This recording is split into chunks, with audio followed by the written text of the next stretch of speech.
Let's introduce the new RealTimeCalc feature. This set of features allowing to visualize straight away the false color and the values, the related values, while aiming the luminaires, for example, in a sport area. So let's start from defining the sport area. Once we select the ball over here, we come to the window where we have to define the general area, where the sport area will be included. So we define the color of the area, and pressing next, we come to the second window where we define the sport and all the characteristics of the sport under consideration. So the origin alignment, the origin position, in case if you want to visualize vertically or without selecting this one, we leave it horizontal. And then we define the sport. For example, I start with the football. We define the standard. We define the class. And next step, we define in case it is needed, we define the playing area dimensions. As you can see here, the dimensions for a football area, for a soccer area can be modified, but for the other sports, it is fixed. Then you can define the grid of points where the calculation will be performed. Then the total area, the dimension of the total area, and the grid, number of points, and X and Y for the total area. Then over here, we write football. The working plane height is the working plane where for example, the vertical luminances will be calculated. Next, we define the color of the area. So we select green, and that's it. As you can see, the program automatically proposes a value for the reflectances, for the reflectance, but we have to consider up to maximum 25%, because this is something that is proposed by the standard, and for example, the European standard 12193. Next step is the selection of the luminary. At the beginning, we can select only a single luminary, but it will be then possible to replace one luminary in case, for example, we decide to use at the first step extensive luminary, and then we want to have a more concentrated, more focused luminaires in function of the results that we achieved while aiming the first time the luminaires. So we leave the position of the panel where the luminaires will be placed, the high mast, and we define a total height of 35 meters. We select a total of 9 luminaires, 3 by 3, and the interdistance between 2 luminaires in X and Y is 1 meter. Now we have to select the luminary. We may select it opening a folder where we stored all the LT or the IS or the OXL files or the IS-TM33 files. We can manage almost any type of photometry available in the market. The other option is to use the most used luminaries catalog we have here on the right. We just select and we drag and drop or double click.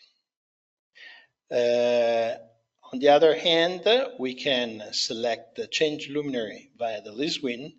Over here, we have the list win with the luminaries that I selected, the floodlights I selected previously, and we can run a search, or if we know, we can start using a 30 by 40 degrees luminaire like this one, and we confirm. Once we confirm, we can say that we're finished, and we press finish. The field will be visualized, and from here we remove the grid because it is quite disturbing for the time being, and we leave it as flat visualization, and we select aiming because we want to visualize the aimings. Now it's time to move the panel to the proper position, so we can move it in this way. We can visualize the coordinates, and we may say minus 55 and now minus 40, and so the position of the high mast is defined, or at least the position of the panel. Now we want to aim the panel, so we can define an aiming like this, and we can come here and say that we want to have a total aiming of minus 65 degrees. So the panel is tilted 65 degrees, and related to the X, this one, the red one, the X alignment, the panel is rotated 51 degrees, and we can say we can leave it at 55, for example. Now it is time to aim the luminaires, but we have to before start using the feature, the RealTimeCalc feature. So for example, in this case, we select and press on off, and now the real-time calc and the live grid is now available. And as you can see, we have a visualization based on values and on little squares where the color is defining function of the illuminance, horizontal illuminance level. So as you can see, this is one visualization. The second visualization can be defined opening the window, and from here, okay, you can see that here we have the total number of points for the grid, and here we have the total number of points for the spot for the false color visualization. We can switch to 120 and 80, and enable background. This is related to the grid, so it is the visualization of the square underneath the value. If we confirm, this is the visualization, so the false color visualization, which is quite helping at the first stage whenever we have to aim the luminaires. So now let's open the high mast, and let's consider the first luminaire to be aimed. In general, it is suggestible to select the mast panel and press focus scale. And so in this case, you are concentrated on the panel, and all the rotations will be related to this one, to this object, the panel. Now we select the luminaire, the first luminaire to aim, and this one must be placed underneath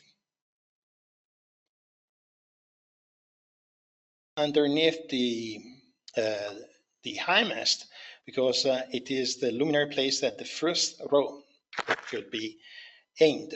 So in this way we can move, and we can catch the L for the X and Y plane and aim the luminaire.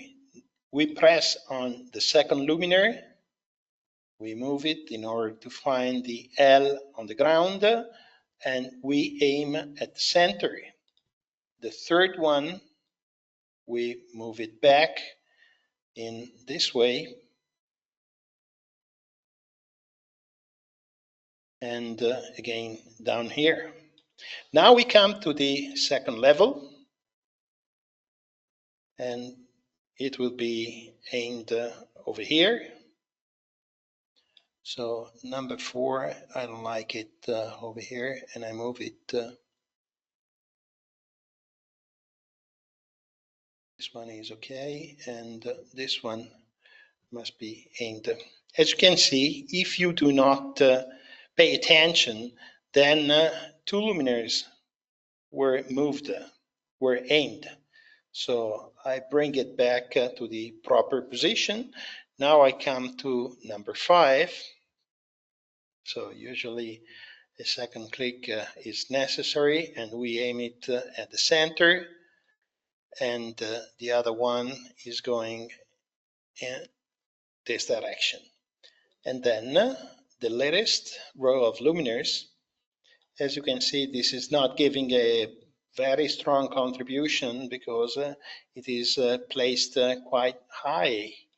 The luminaires are placed at a very high position, and they are not capable of reaching the other point in the proper way. So it is suggestible to replace the beam, to replace and use a different luminary, more focused. So in order to do that, we select the 3 luminaires, and from here we change luminaires, right click of your mouse, change, and we want to change this luminary through the list win.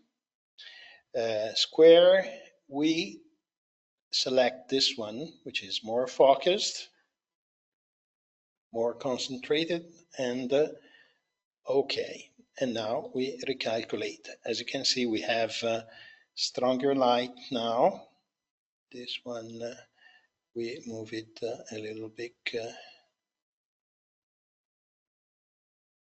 down here. This is number 2. And number 4 should be placed more to the right. Okay, and so now we have number 3, we have number 5, which is down here. We move it a little bit back,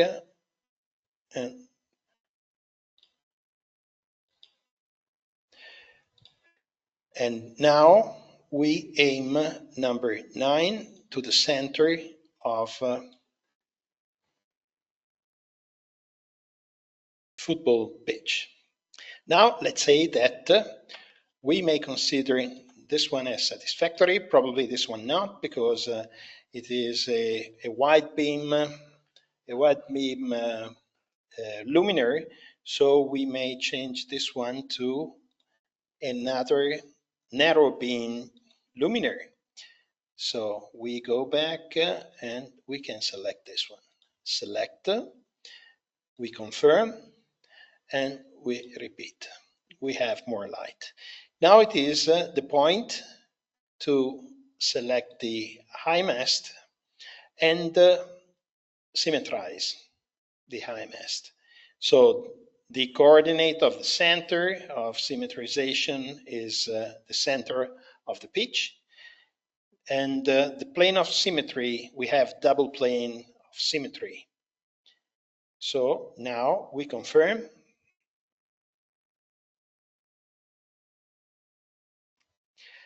And we have the 3 more high mast, the 3 more panels, and from here we can see the complete visualization of all the luminaires together.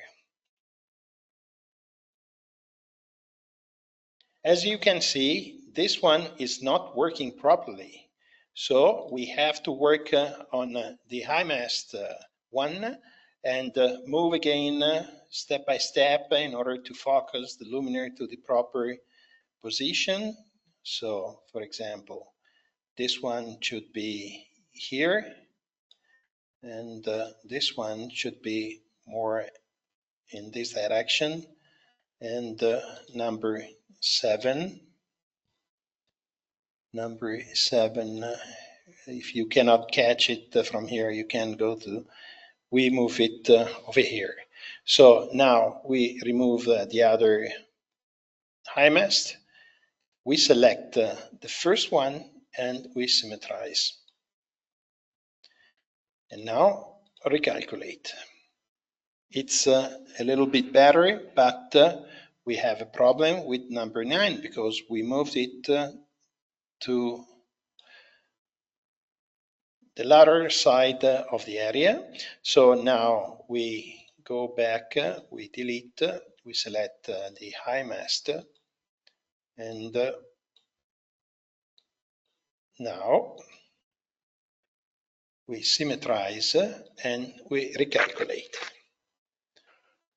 A little bit better, but we have to work on it in order to improve the level. So step by step, we can reach the point. So let's say that now we want to visualize the values. So we go back, right click at the mouse button, and now we select values. Okay. And once we have the values, we can zoom and see the values inside here. So we can see what is not properly working. So we can change it. We can switch from one to the other position in order to improve the uniformity, like we cannot achieve right now. So for example, doing in this way and doing in this way, for example. So step by step, we achieve the goal. We have to go back and repeat.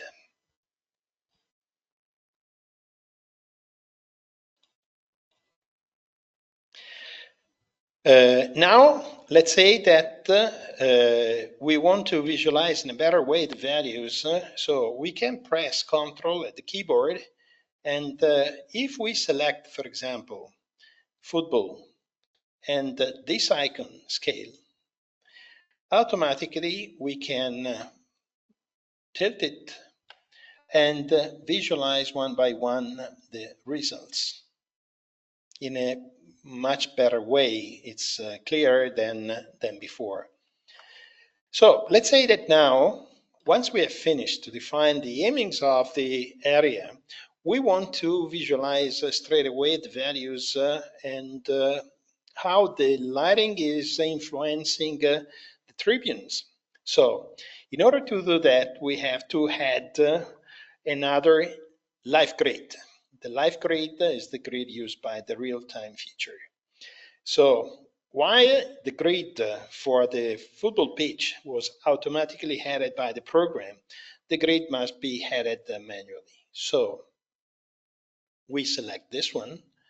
We define a total number of, for example, 50 by 20 points. We define a total length of 100 meters by 30 meters. Okay. And once we select the live grid that was added, we can move it to the proper position.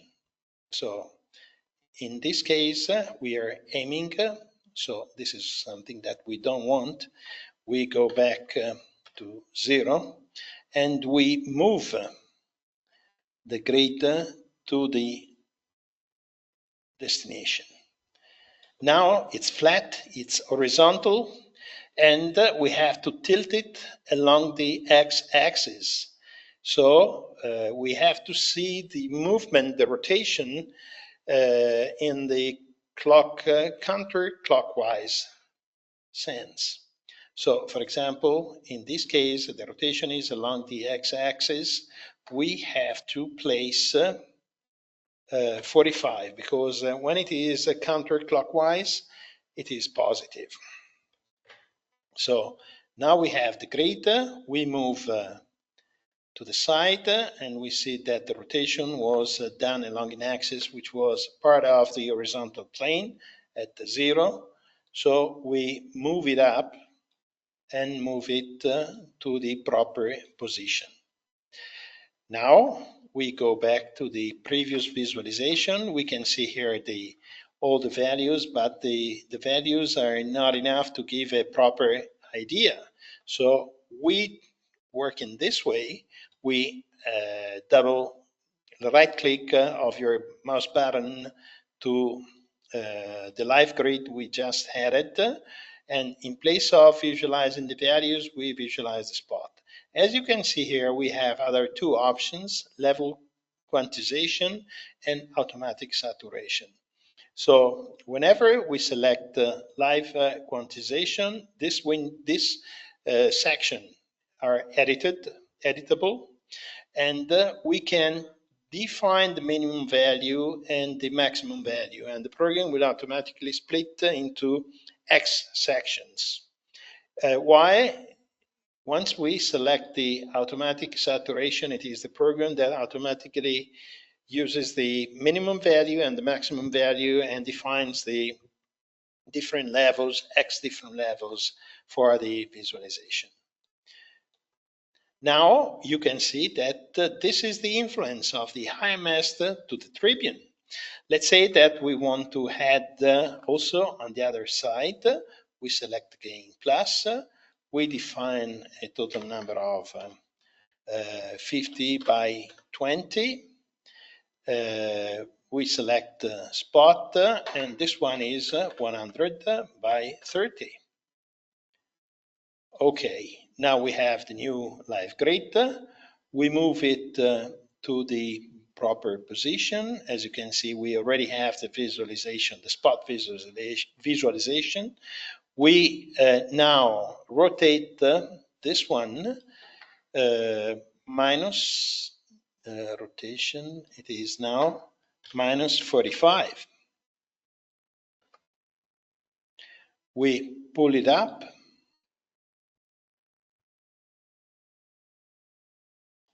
And we move to the proper side.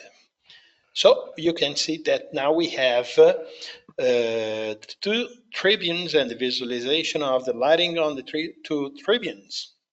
We may add, for example, another plane if we want to visualize the stray light. So the light going out of the stadium. So for example, let's say that we had a panel over here, and we straight away visualize the lighting going out of the stadium and the contribution to, for example, the vertical surfaces of the buildings around the stadium. So again, we select this one. We select create live grid. We define a light grid of again 50 by 20 points, and the dimension, it is let's say 50 meters by 25 meters high. We press OK. We select the new live grid whose name can be changed in this way. Facade. We move the facade to this location outside the stadium, and we have a tilt of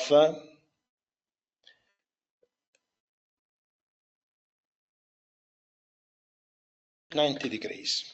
So now it is vertical, and we go to the side in order to have the proper height and position. And again, we select spot. And so we have also the visualization of the values on the building outside the stadium. So dynamically, while aiming the luminaires, we can visualize the values and have an idea about how the lighting is working in this case. So this is what we can do for a stadium, but let's consider that the live grid can be used anywhere. So, for example, it can be used for lighting of any area, any port, for example. So big and large areas. It can be used for the lighting of a road whenever you want to visualize how the lighting is working on the road or in a tunnel, but also on a facade, like we had a chance to show you right now. One more point. As you can see over here, we have the visualization of the results. And as you can see here, it is not so clearly visualizable. You have a general uniformity, overall uniformity of 0.59, which is the uniformity about the football pitch.